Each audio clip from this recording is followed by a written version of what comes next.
बिस्मिल्लाहिर्रहमानिर्रहीम। आज का हमारा टॉपिक है हाइपोथेसिस एंड इट्स टाइप्स। आज बेसिकली हमने 4 क्वेश्चन डिस्कस करने हैं। सबसे जो पहला क्वेश्चन डिस्कस करना है वो है what is hypothesis, uses of hypothesis, sources of hypothesis, और लास्ट पे हमने जो क्वेश्चन डिस्कस करना है बहुत ही इंपॉर्टेंट क्वेश्चन है, टाइप्स ऑफ हाइपोथेसिस। मैं उम्मीद करता हूं कि अगर आपने ये वाला लेक्चर कंप्लीट देख लिया तो आपका हाइपोथेसिस के मुतालिक 80% कंसेप्ट क्लियर हो जाएगा। चलते हैं पहले क्वेश्चन की तरफ। What is hypothesis? हाइपोथेसिस का मतलब है मफरूजा दावा, ऐसा दावा, बेदलील दावा जिसकी कोई दलील ना हो, कोई ऐसा मफरूजा, कोई ऐसा दावा जिसकी दलील ना हो, कोई साबितशुदा चीज ना हो, बल्कि हम सपोज करें, हम ये दावा करें कि ये काम ऐसे भी हो सकता है। एक बात ज़हन में रखनी ये है कि ऐसा दावा हम नहीं कर सकते, कोई उल्टी सीधी बात को हम मफरूजा या उसको हाइपोथेसिस नहीं बना सकते, बल्कि अपने पास्ट एक्सपीरियंस को देखकर, रियल लाइफ एक्सपीरियंस के मुताबिक, ऑब्जर्वेशन के मुताबिक, कल्चर के मुताबिक जो चीज़ें हमने पहले ऑब्जर्व की होती हैं, जो चीज़ें हमने देखी होती हैं, जिनका हमने तजुर्बा किया होता है, उनको देखकर उनके मुताबिक जब कोई दावा किया जाता है कि ये काम इस तरह से भी हो सकता है, इस तरह से भी कोई काम आगे हो सकता है, चल सकता है, उसको हाइपोथेसिस कहा जाता है। हाइपोथेसिस का नाम जब भी आता है तो इसके साथ एक और नाम जुड़ जाता है जिसको कहा जाता है थ्योरी, और दूसरा होता है हाइपोथेसिस। थ्योरी वो चीज होती है जो प्रूव्ड होती है, जो साबितशुदा होती है, जो प्रिंसिपल्स बन जाती हैं, उसको थ्योरी कहा जाता है। और हाइपोथेसिस ऐसी चीज होती है जो साबित नहीं होती, जिसको आगे चल के साबित करना होता है। आप किसी भी चीज को हाइपोथेसिस नहीं बना सकते, आप किसी चीज को सपोज नहीं कर सकते, बल्कि अपने पास्ट एक्सपीरियंस की वजह से उसको देखकर जो चीजें साबित हो चुकी होती हैं, जो प्रिंसिपल्स बने होते हैं, उनको देखकर एक नया मफरूजा कायम करते हैं जिसको हाइपोथेसिस कहा जाता है। और वो हाइपोथेसिस बाद में उसको टेस्ट करना होता है। अगर वो दुरुस्त साबित हो जाए तो वो प्रिंसिपल बन जाता है, वो थ्योरी बन जाता है। अगर वो गलत साबित हो जाए तो उसको रिजेक्ट कर दिया जाता है। ये आ गया हमारे पहले क्वेश्चन का आंसर, व्हाट इज हाइपोथेसिस, कि हाइपोथेसिस क्या होता है। आगे चलते हैं, यूजेस ऑफ हाइपोथेसिस। हाइपोथेसिस का इस्तेमाल तकरीबन हर एक फील्ड में होता है। जब थ्योरीज बनाई जाती हैं, जब प्रिंसिपल्स डेवलप किए जाते हैं, तो हाइपोथेसिस का इस्तेमाल किया जाता है। मसलन साइंटिफिक रिसर्च में हाइपोथेसिस का इस्तेमाल बहुत ज़्यादा किया जाता है। इसी तरह बिजनेस एंड मार्केटिंग में हाइपोथेसिस का इस्तेमाल किया जाता है। मेडिसिन में हाइपोथेसिस का इस्तेमाल किया जाता है। जब तो मेडिसिन तैयार की जाती है तो वो तैयार करने के बाद ये सपोज किया जाता है कि इसका एक्शन इस तरह का होगा, ये इस तरह का रिएक्शन करेगी। अगर आपकी जो हाइपोथेसिस आपने जो कायम की थी, अगर उसके मुताबिक उस मेडिसिन ने एक्शन किया तो वो मेडिसिन मार्केट में अवेलेबल हो जाएगी, मार्केट में आ जाएगी, वो यूज़ की जाएगी। अगर आपकी हाइपोथेसिस के मुताबिक उसका एक्शन ना हुआ तो वो मेडिसिन रिजेक्ट कर दी जाएगी। इसी तरह सोशल साइंसेज में हाइपोथेसिस का बहुत ज़्यादा इस्तेमाल किया जाता है। टेक्नोलॉजी में, एजुकेशन में इसका बहुत ज़्यादा इस्तेमाल किया जाता है। फर्ज करते हैं, इसकी एक एग्जांपल की मदद से मैं आपको समझाने की कोशिश करूंगा ताकि आपको मजीद ये बात क्लियर हो जाए। फर्ज करते हैं कि आप कहीं जा रहे हैं, कहीं विजिट पर जा रहे हैं। एक जगह का, इस पॉइंट का नाम है ए, इस पॉइंट का नाम है बी, और इस पॉइंट का नाम है सी। ये 3 पॉइंट है। आप सीधा इधर से इधर गए और यहां से वापस कोई टर्न है, रास्ता मुश्किल सा है, तो आप वहां सी पॉइंट पर पहुंच गए। तो आप जब ए पॉइंट से बी पॉइंट पर पहुंचे तो आपने देखा कि यहां से यहां पहुंचते हुए मुझे 15 मिनट लगे।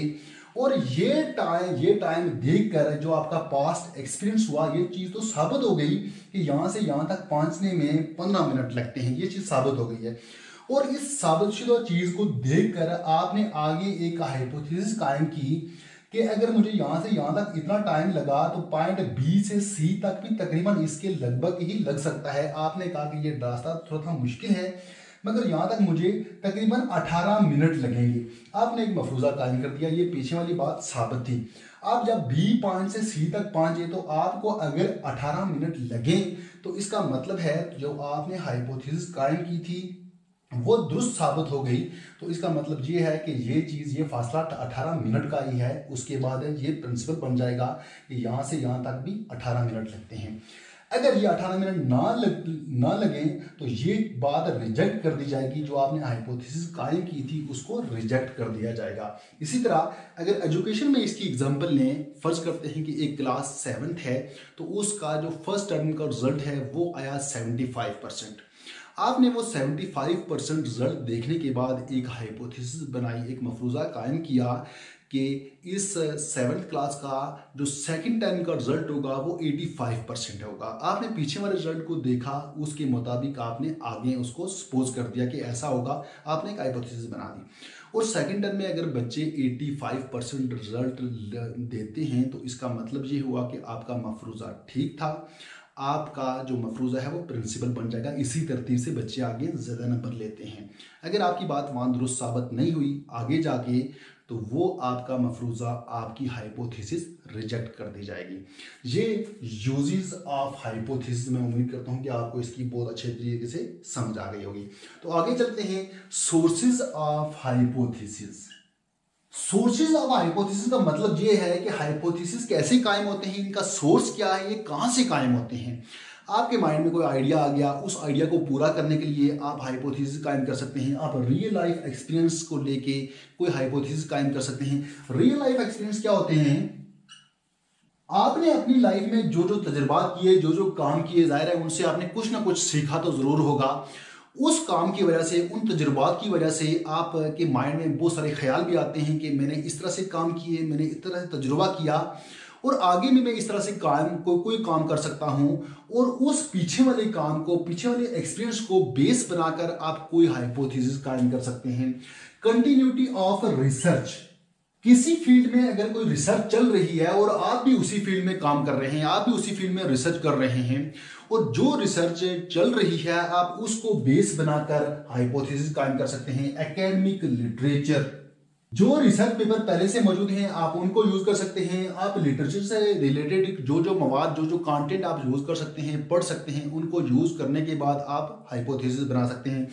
ऑब्जर्वेशन के बाद, किसी चीज को ऑब्जर्व करने के बाद आप हाइपोथेसिस बना सकते हैं। अपनी जो कल्चर है, सकाफत है, उसको यूज करने के बाद हाइपोथेसिस बना सकते हैं। ये क्वेश्चन था सोर्स ऑफ हाइपोथेसिस के, हाइपोथेसिस के कौन कौन से सोर्सेस हैं। इसके बाद हम नेक्स्ट क्वेश्चन पे चलेंगे, टाइप्स ऑफ हाइपोथेसिस, जो कि बहुत ही इंपॉर्टेंट क्वेश्चन है। मैं बोर्ड के आगे से हट जाता हूं, अगर आप स्क्रीनशॉट लेना चाहते हैं तो स्क्रीनशॉट ले सकते हैं।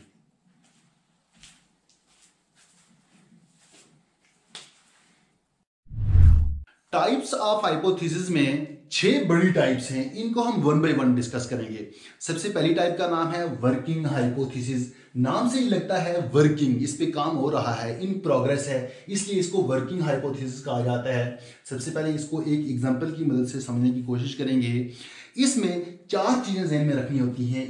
Framed initially, may not be specific, subject to modification, when existing data is insufficient.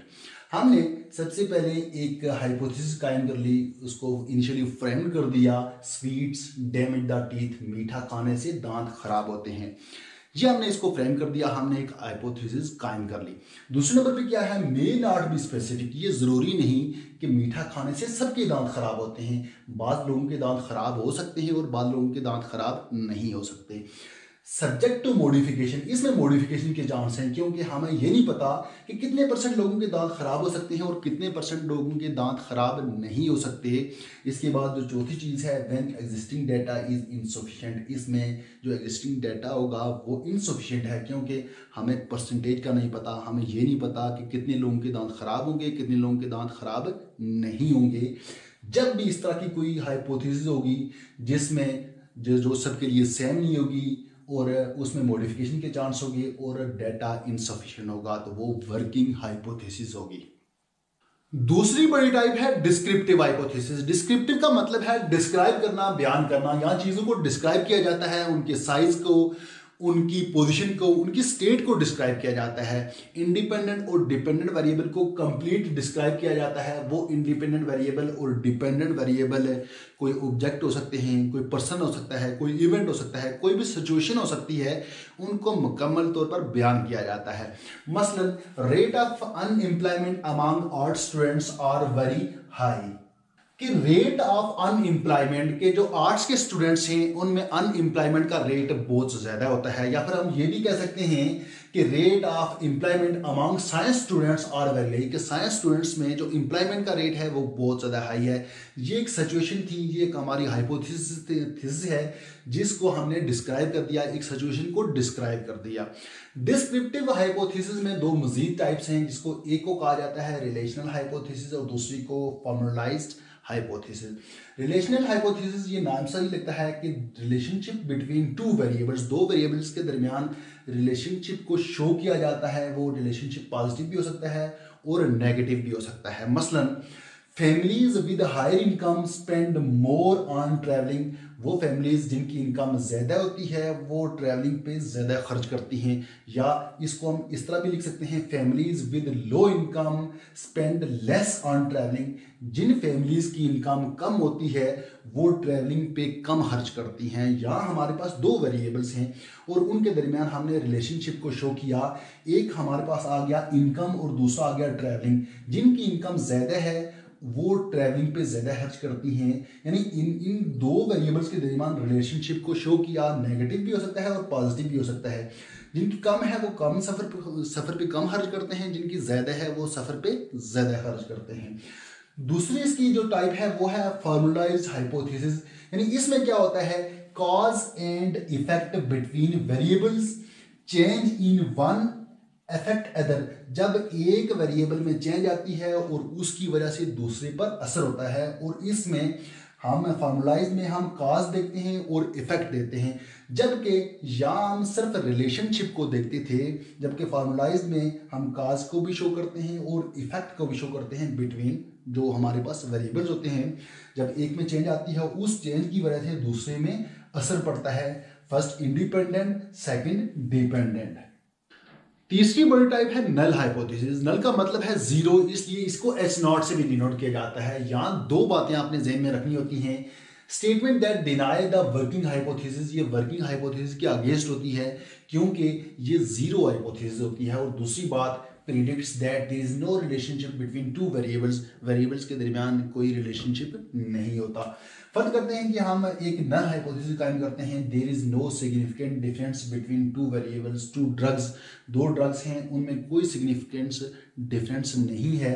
तो हम इसको लेके आगे चलेंगे और ये साबित हो जाए कि डिफरेंस नहीं है तो वो नल हाइपोथेसिस होगी। अदरवाइज अगर डिफरेंस मिल गया तो उसकी जगह फिर अल्टरनेट हाइपोथेसिस को यूज करेंगे। चौथी टाइप है अल्टरनेट हाइपोथेसिस। अल्टरनेट हाइपोथेसिस कब यूज की जाती है, जब नल हाइपोथेसिस रिजेक्ट हो जाती है तो उसकी जगह अल्टरनेट हाइपोथेसिस को यूज किया जाता है। इसको मजीद दो टाइप्स में डिवाइड किया गया है। एक को कहा जाता है डायरेक्शनल हाइपोथेसिस और दूसरी को non directional hypothesis. Directional hypothesis क्या है, where one can predict the direction of effect. जब डायरेक्शन की पेशेंट गोई की जाती है, बताया जाता है हाइपोथेसिस में कि ये डायरेक्शन है, प्रिडिक्ट किया जाता है। मसलन girls perform better than boys, girls की परफॉर्मेंस बॉयज से बेहतर है। ये हमें पता चल गया कि जो गर्ल्स की परफॉर्मेंस है वो बॉयज से बेहतर है, हमें डायरेक्शन का पता चल गया। रिलेशनशिप तो है ही, मगर ये भी हमें यहाँ पता है कि गर्ल्स अच्छा परफॉर्म कर रही हैं। जबकि नॉन डायरेक्शन में क्या है, where does not predict the direction of effect between variables. यहाँ वेरिएबल्स के दरमियान हमें डायरेक्शन का पता नहीं होता। मसलन there will be a difference but not now who will perform better. हमें यह पता है कि डिफरेंस तो है मगर इस बात का नहीं पता कि कौन अच्छा परफॉर्म करेगा, बॉयज करेंगे या गर्ल्स करेंगी, इस बात का हमें नहीं पता। जब इस बात का नहीं पता होगा तो वो नॉन डायरेक्शनल होगा। जब इस बात का हमें पता है कि कौन सा वेरिएबल अच्छा परफॉर्म करेगा, कौन सा वेरिएबल कौन सी डायरेक्शन में जाएगा, कौन सा वेरिएबल कौन सी डायरेक्शन में नहीं जाएगा, तो वो डायरेक्शनल हाइपोथेसिस होगी। पांचवी टाइप है associative and carrier hypothesis. Associative का मतलब है इश्तराक, यानी किसी एक वेरिएबल में चेंज आएगी और उस चेंज की वजह से दूसरे वेरिएबल में भी चेंज आएगी। वेरिएबल्स का आपस में क्या इश्तराक है, किस तरह से आपस में अटैच होते हैं। और कैरियर हाइपोथेसिस ये वर्ड काज से निकला है, मतलब वजह सबब। यहाँ हम एक वेरिएबल को मैनिपुलेट करते हैं और मैनिपुलेट करने के बाद दूसरे में कितना चेंज आएगा उसको प्रिडिक्ट करते हैं।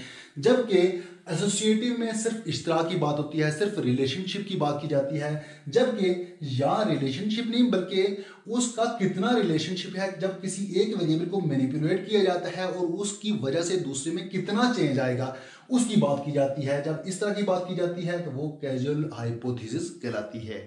ये लास्ट टाइप है सिंपल एंड कॉम्प्लेक्स हाइपोथेसिस। आपको यहां सिर्फ इतना पता होना चाहिए कि सिंपल हाइपोथेसिस में जब वेरिएबल्स, दो वेरिएबल्स के दरमियान रिलेशनशिप शो हो तो वो सिंपल हाइपोथेसिस होगा, it shows relationship between two variables. जबकि कॉम्प्लेक्स में क्या है, it shows relationship among more than two. जब दो से ज्यादा वेरिएबल्स के दरमियान रिलेशनशिप शो हो तो वो कॉम्प्लेक्स हाइपोथेसिस होगा। ये एक बहुत ही इंपॉर्टेंट टॉपिक था।